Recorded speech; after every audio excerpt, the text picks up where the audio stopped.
Hai sahabat pembelajar, selamat datang di 1% Bertumbuh. Dan seperti biasa kita akan mereview buku-buku yang penting dalam kehidupan kita. Apalagi buku ini berhubungan dengan kualitas value hidup kita. Yuk, buku apa itu? Mengapa itu menjadi penting? Sahabat 1% Bertumbuh, setiap harinya tubuh kita bertempur melawan kuman, virus, ataupun bakteri. Apalagi nih kalau kita yang sering dengar hari-hari ini itu virus kembali melonjak. Baik itu yang ada di Indonesia, Singapura, ataupun di Malaysia.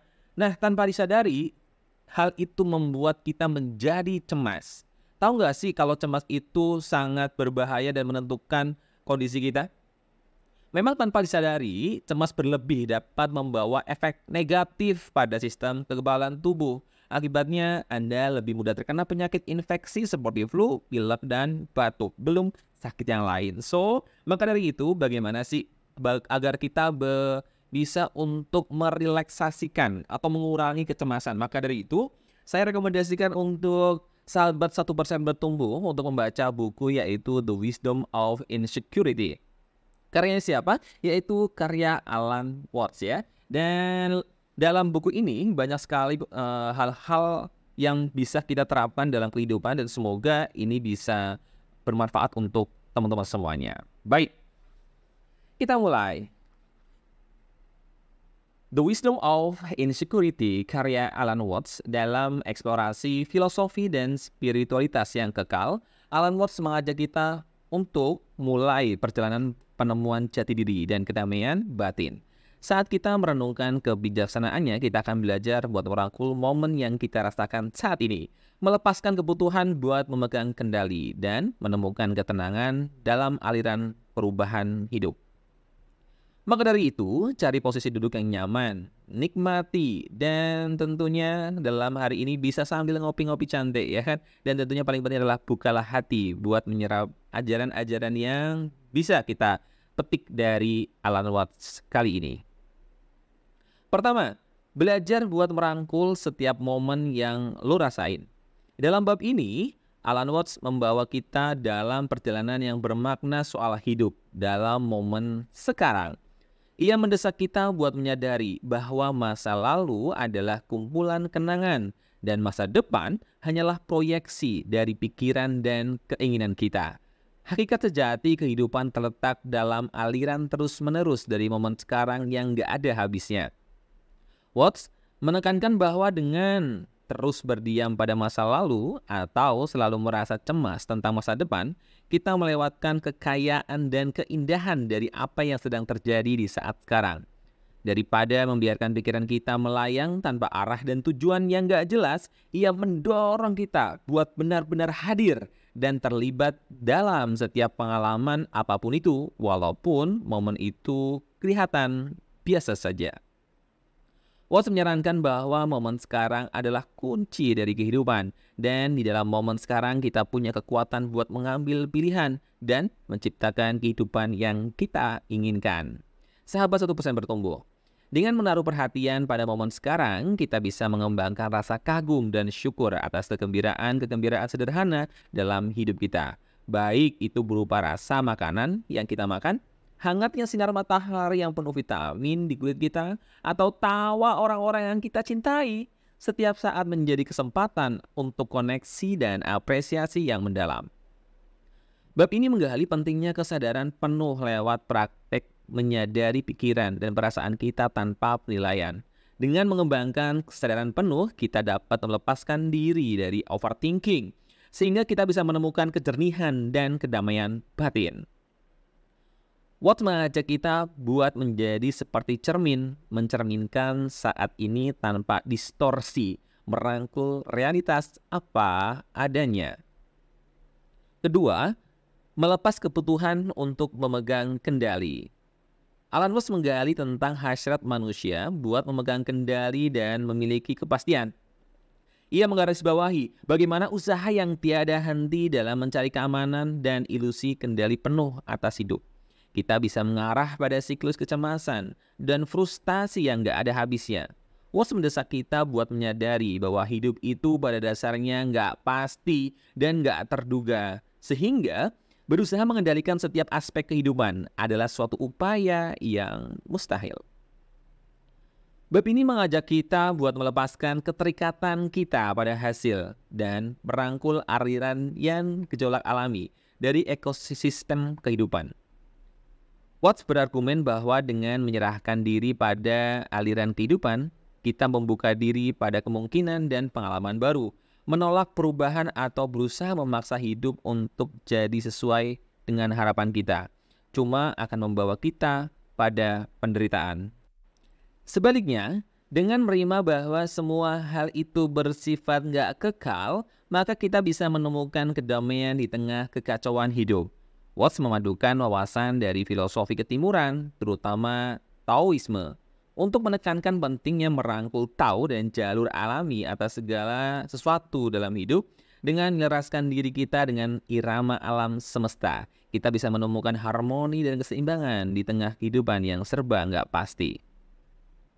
Selain itu, bab ini membahas perbedaan antara kebebasan yang sejati dan ilusi kebebasan semu. Watts yang mengungkapkan bahwa kebebasan sejati bukan tentang memiliki kendali penuh atas keadaan eksternal, tetapi lebih pada kemampuan kita buat memilih bagaimana kita merespon tantangan hidup yang kita hadapi. Dengan melepaskan diri dari kebutuhan akan kendali mutlak, kita bisa menemukan pembebasan dalam menerima hidup sebagaimana adanya. Bab 3 merangkul perubahan dan kefanaan dunia. Dalam bab berikut ini, Alan menggali kebenaran dalam tentang kefanaan yang menjadi dasar dari semua aspek eksistensi dalam hidup. Ia mengajak kita buat mengenali bahwa perubahan adalah bagian inheren dari kehidupan, sehingga nggak ada yang tetap diam dalam satu kondisi yang statis. Dari pergantian musim hingga siklus kelahiran dan kematian, alam semesta berada dalam keadaan fluktuatif yang konstan. Watts mendorong kita buat melepaskan perlawanan kita terhadap perubahan dan merangkul sifat kefanaan dari realitas kehidupan. Dengan wawasan dari filosofi timur seperti Buddhisme, Watts menjelaskan konsep anicca, yaitu kefanaan dari semua fenomena yang bersyarat. Dengan memahami kefanaan dari segala sesuatu di sekitar kita, kita bisa mengembangkan rasa syukur yang lebih dalam terhadap keindahan dan keunikan dari setiap momen yang kita rasain. Keempat, temukan kebebasan dalam hidup tanpa keterikatan. Bab keempat membahas mengenai konsep hidup tanpa keterikatan dan dampak transformatifnya ke hidup kita.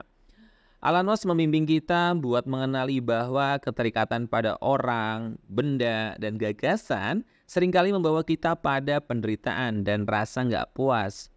Watts menyarankan bahwa pembebasan yang sejati terletak dalam membudayakan pikiran tanpa keterikatan, di mana kita belajar buat melepaskan segala sesuatu tanpa harus kehilangan kepuasan batin. Bab ini dimulai dengan menjelajahi sifat dari keterikatan. Watts menjelaskan bahwa keterikatan muncul dari keinginan dan harapan kita yang membuat kita menjadi tergantung secara emosional pada faktor eksternal dalam hidup kita.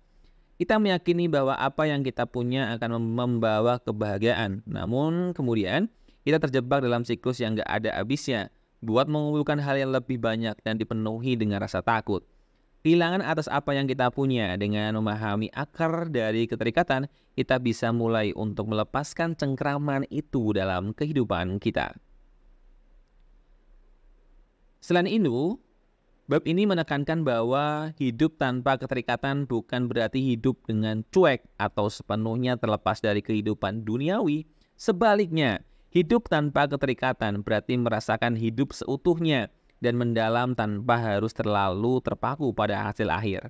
Dengan merangkul konsep hidup tanpa keterikatan, kita bisa menjadi lebih terbuka terhadap alur alami kehidupan dan mengembangkan perasaan kesetaraan dalam menghadapi perubahan. Watts juga mengeksplorasi hubungan antara hidup tanpa keterikatan dan cinta. Ia menyarankan bahwa cinta sejati muncul dari kebebasan dari keterikatan, di mana kita bisa menghargai kehadiran orang lain tanpa menuntut mereka buat memenuhi keinginan kita. Hidup tanpa keterikatan memungkinkan kita buat merasakan cinta dalam bentuk yang paling murni, yaitu bebas dari kepemilikan, dan kendali. Bab ini diakhiri dengan pengingat bahwa hidup tanpa keterikatan adalah proses yang berjalan seumur hidup. Proses ini memerlukan kesadaran dan introspeksi yang konstan untuk melepaskan keterikatan yang mengekang kita.